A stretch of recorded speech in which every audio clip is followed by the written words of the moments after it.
سورہ انبیاء کی ہم نے تلاوت کی. مختصراً میں عرض کروں، حضرت سیدنا ابراہیم علی نبینا علیہ الصلاۃ والتسلیم کا ذکر یہاں پر ہے. وہ جو آپ کے بچپن میں واقعہ پیش آیا کہ آپ تنہا اپنی آبادی میں تھے جو اللہ کی عبادت کرتے تھے، باقی سب کے سب وہاں پر بتوں کی پرستش والے، کچھ ستارہ پرست تھے، کچھ سورج کے پوجا والے تھے. ان سارے مشرکین کے بیچ میں تنہا ابراہیم علیہ السلام ہیں جو اللہ رب العزت کی عبادت کرتے اور لوگوں کو بلاتے بھی تھے کہ اس دین کی طرف آؤ. سگے چچا کو بلایا آزر جو مشرک رہا، حضرت ابراہیم علیہ السلام کی دعوت پر وہ نہیں آتے. بتوں کا تو ایک بہت بڑا میلہ لگتا تھا، اتنے بڑے وہاں پر تراشے ہوئے ان کے اپنے خدا تھے جن کے پاس منتیں مانگی جاتی، اعتکاف کرتے، نظر و نیاز کرتے، اس زمانے کے جیسے طریقے تھے ان کے. ایک مرتبہ ایسا ہوا کہ وہ لوگ پورے کے پورے گاؤں کے باہر میلے میں گئے تھے اور گاؤں میں کوئی نہیں تھا. ابراہیم علیہ السلام اکیلے آئے یہ جھوٹے خداؤں کے پاس، کلاڑی اپنے ہاتھ میں لے کر ایک ایک کو مارتے اور گراتے چلے گئے، سب کو توڑتے چلے گئے اور ان سے کہتے بھی تھے کہ میں مار رہا ہوں، بچا لو اپنے آپ کو. کون بچا تھا؟ وہ اپنے جسم سے مکھی نہیں ہٹا سکتے. پھر اس کے بعد سارے لوگوں کو زمین بوس کر کے بڑے بت کے گلے میں کلاڑی لٹکا دیا. جو سب سے بڑا تھا اس کے گلے میں کلاڑی لٹکایا اور واپس چلے آئے. شام کو جب لوگ آئے گاؤں والے، اپنے خداؤں کا یہ حشر دیکھا تو آگ بگولا ہو گئے. یہ سب ایسی درگت کس نے بنائی ان کی؟ قرآن میں اللہ تعالیٰ فرماتا ہے قالوا من فعل هذا بآلهتنا، سب کہنے لگے کہ کس نے کیا ہمارے خداؤں کے ساتھ ایسے. پھر سب آپس میں بات کرنے لگے. قالوا سمعنا فتى يذكرهم يقال له ابراہیم، ہم نے سنا ہے کہ ایک نوجوان رہتا ہے جس کا نام ابراہیم ہے، اسی نے کیا ہوگا، وہ اکیلا نہیں آیا تھا ہمارے ساتھ. تو لوگوں نے کہا بلاؤ اس کو. بادشاہ وقت کے سامنے بلایا گیا اور پوچھا گیا اَأَنْتَ فَعَلْتَ هَذَا بِآلِهَتِنَا یا ابراہیم، اے ابراہیم ہمارے خداؤں کے ساتھ تو نے ایسا کیا ہے؟ یہ سب ایسی درگت ان کی تو نے بنائی، سب ٹکڑے ٹکڑے نیچے گرے ہوئے ہیں. قال بل فعلہ کبیرہم، ابراہیم علیہ السلام نے کہا نہیں، ان کے بڑے نے کیا ہے، ان کے ساتھ ان کے بڑے نے کیا ہے. بڑا بہت موجود تھا نا، بڑا جس کی کلاڑی گلے میں لٹک رہی تھی. تو لوگ حیرت میں رہ گئے کہ ایک بڑے نے چھوٹوں کو سب کو کیسے مار دیا. ابراہیم علیہ السلام نے ذو معنی بات کی تھی، یعنی جس کو دو معنی والی بات کہا جاتا ہے. وہ تو جاہل سمجھ رہے تھے کہ ابراہیم نے کہا ہمارے بڑے خدا نے سب ایسا کیا، جبکہ ابراہیم علیہ السلام کی نیت یہ تھی کہ ان کا بڑا تو میں ہی ہوں، ان کا بڑا میں ہی ہوں، ان کے بڑے نے کیا ہے. آپ سچ ہی بول رہے تھے. لوگوں نے کہا ان کا بڑا ایسا کیسے کر سکتا ہے، ایسے کیسے کر سکتا ہے؟ تو آپ نے کہا باقی تو سب مرے ہیں، ایک تو کھڑا ہے، اس سے پوچھو کس نے کیا. ایک تو ابھی باقی ہے نا، اسی سے پوچھو باقی سب کے ساتھ ایسے کس نے کیا. تو سب غصے میں لال پیلے ہو گئے. کہا کہ تم ہمارے خداؤں کے بارے میں ایسی ایسی باتیں کرتے ہو. تو ابراہیم علیہ السلام نے کیا جملہ کہا کہ اُفٍ لَكُمْ وَلِمَا تَعْبُدُونَ مِن دُونِ اللَّهِ أَفَلَا تَعْقِلُونَ، لعنت ہے تم لوگوں پر، اللہ کے سوا دوسروں کی عبادت کرتے ہو، ایسوں کی جو نہ اپنے آپ کو بچا پا رہے ہیں، نہ کسی کو نفع دے سکتے ہیں، نہ نقصان دے سکتے ہیں، ایسوں کی عبادت کرتے ہو. اب ظاہر سی بات ہے حق بات کڑوی ہوتی ہے، کڑوی لگتی ہے، ہوتی نہیں ہے، لگتی ہے. کچھ لوگوں کو جن کو قبول نہ کرنا ہو، اور غصے میں ان لوگوں نے ابراہیم علیہ السلام کے خلاف ایک محاذ چھیڑ دیا. حکم ہوا کہ ایک آگ لگائی جائے اور انہیں جلایا جائے.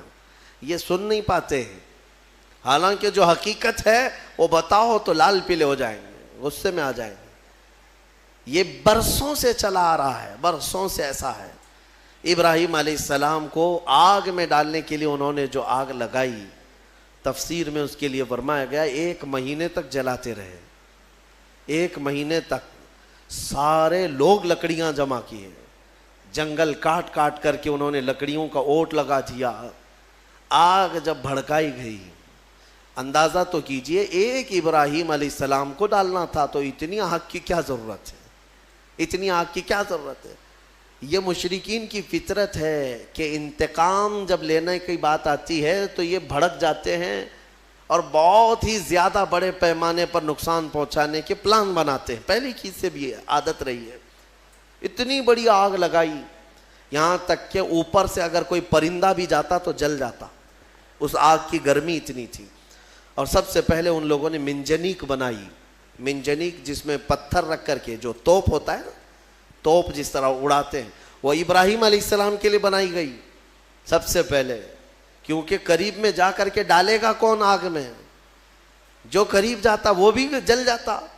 کافی دور 1 میل تک اس کی گرمی آ رہی تھی. منجنیق میں ابراہیم علیہ السلام کو رکھ کر کے اڑایا گیا تاکہ آگ میں وہ اچھل کر کے جائیں. قریب تک تو کوئی جا نہیں سکتا تھا. انہوں نے منجنیق میں رکھ کر کے ابراہیم علیہ السلام کو اڑایا. جب ابراہیم علیہ السلام آگ میں گرے جا رہے تھے تو اللہ رب العزت نے جبرائیل امین کو بھیجا کہ فوراً جاؤ ابراہیم کے پاس اور ان کو آگ سے بچاؤ. جبرائیل آئے اور کہنے لگے الک حاجت یا خلیل اللہ, اے اللہ کے خلیل کوئی حاجت ہو تو بتا دیں, آگ میں گرنے کے قریب ہیں. ابراہیم علیہ السلام کہتے ہیں حاجت تو ہے مگر تم سے نہیں, میرے رب ذوالجلال سے. یہ توکل تھا, یقین تھا. اللہ تعالیٰ فوراً فرماتا ہے قلنا یا نار کونی بردن و سلاما علی ابراہیم, ہم نے کہا اے آگ ابراہیم پر ٹھنڈی ہو جا, سلامتی والی ہو جا. اللہ کا یہ حکم تھا, یا نارو اے آگ. اس وقت حضرت ابراہیم علیہ السلام کے لیے جو جلائی گئی تھی آگ, وہ دکھ تو رہی تھی آگ, لیکن اندر سے ایسی ٹھنڈی تھی جیسے کسی باغیچے کی ٹھنڈی ہوا. ابراہیم علیہ السلام اس میں کئی دنوں تک رہے اور آپ کے جسم تو دور کی بات, آپ کے کپڑے کا رواں تک نہیں جلا. اور اتنا ہی نہیں, روایات میں ملتا ہے کہ اس زمانے میں پوری دنیا میں جہاں جہاں آگ جل رہی تھی ساری آگ ٹھنڈی ہو گئی تھی, کیونکہ اللہ نے فرمایا یا نارو اے آگ ٹھنڈی ہو جا. تو ہر آگ نے یہ محسوس کیا کہ یہ حکم میرے لیے تو نہیں ہے. دنیا میں جہاں جہاں آگ جل رہی تھی سب ٹھنڈی ہو گئی. ابراہیم علیہ السلام کے لیے ٹھنڈی کی گئی تھی ایک آگ, لیکن دنیا کی ہر آگ ٹھنڈی ہوئی ہے. اسی لیے ہمارا یہ عقیدہ ہے کہ اللہ تبارک و تعالی جب اپنے محبوب بندوں کی محبت میں رحمتیں اتارتا ہے یا ان کے آس پاس سے عذاب اٹھاتا ہے تو جو قریب میں ہوتا ہے سب کو بھی وہ برکت میسر آ جاتی ہے, وہ برکت مل جاتی ہے. ابراہیم علیہ السلام کئی دنوں تک وہاں رہے اور اس کے بعد آگ بجھائی گئی, اور جب آگ کو ٹھنڈا کیا گیا تو ابراہیم علیہ السلام اپنے کپڑے جھاڑتے ہوئے کئی دنوں کے بعد آگ سے باہر آ رہے ہیں. میرے عزیزو, وہاں کیسے رہے آپ؟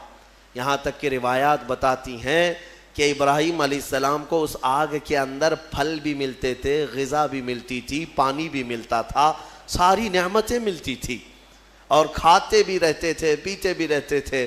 یعنی ابراہیم علیہ السلام کے لیے اللہ تعالیٰ نے وہ مکمل ایک بہترین آرام دہ باغیچہ بنایا. یہ مولا کی شان ہے, وہ جب آگ کو چاہے ٹھنڈا فرمائے اور کبھی ٹھنڈے کو چاہے تو وہ آگ بھی بناتے, اس کی قدرت کے فیصلے.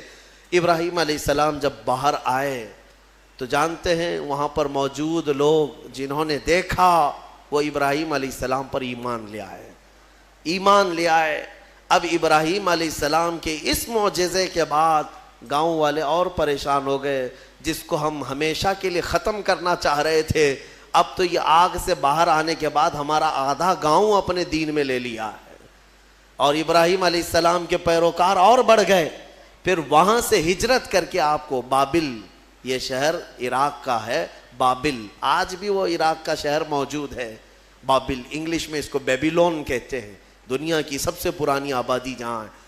یہاں سے ہجرت کر کے پھر ابراہیم علیہ السلام فلسطین آئے جو مصر کا حصہ تھا. عزیزان گرامی, اس میں 2 باتیں یہاں پر نقل کی جاتی ہیں. ایک بات تو یہ ہے کہ سارے لوگ جو وہاں پر ابراہیم علیہ السلام کو آگ لگانے میں مصروف تھے وہ کیا ہوئے, آگ جب بجھی ایک ہی دن کے اندر اللہ نے اس قوم پر ایسا عذاب نازل کیا کہ ان کے جسم زندگی میں ہی سڑ گئے، ایسے کہ ان کی انگلی لگاؤ تو گوشت نکل جائے، گلن ہو گئی، سڑن ہو گئی۔ ایک شام تک پوری آبادی سڑ گئی اور گل گئی، سب کے سب ہلاک و برباد ہوئے۔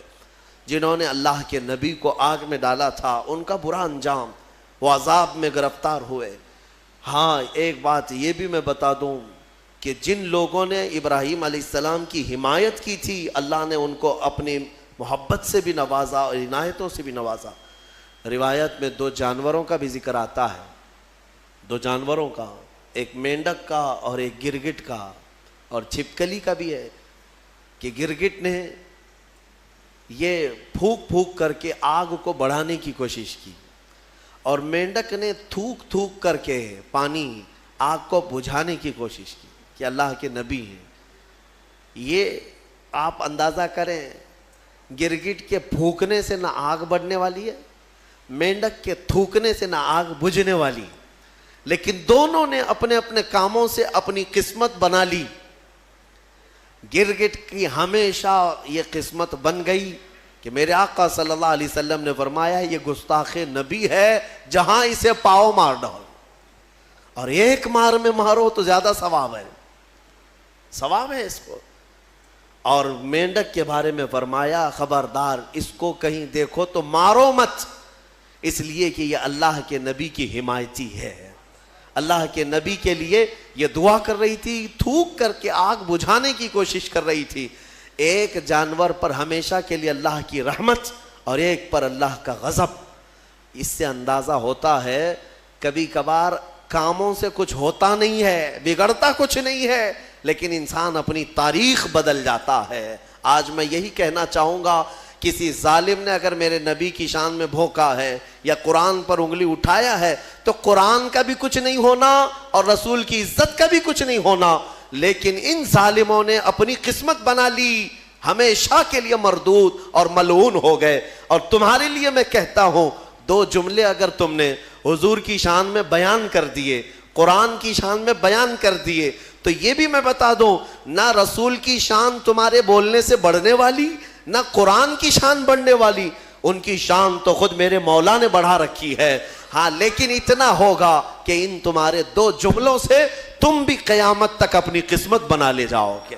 ہاں تم پر لوگ آئیں گے، رحمتوں کے پھول برسائیں گے۔ ہاں ایک زمانے میں کوئی آیا تھا، جب کوئی گالی دے رہا تھا میرے مصطفیٰ کو کہ پیٹھ پیچھے کا علم نہیں، لیکن ایک عاشق تھا جو کہہ رہا تھا اور کوئی غیب کیا تم سے نہا ہو بھلا، جب نہ خدا ہی چھپا تم پہ کروڑوں درود۔ دیکھیں یاد ہے 100 سال گزر گئے بریلی کے امام کو دنیا سے گئے ہوئے، لیکن آج بھی جب مجمع میں اس اعلیٰ حضرت کا ذکر آتا ہے تو ایسا لگتا ہے کہ مجمع میں ایک جان سی پڑ گئی ہے، روح آ گئی ہے۔ کیوں؟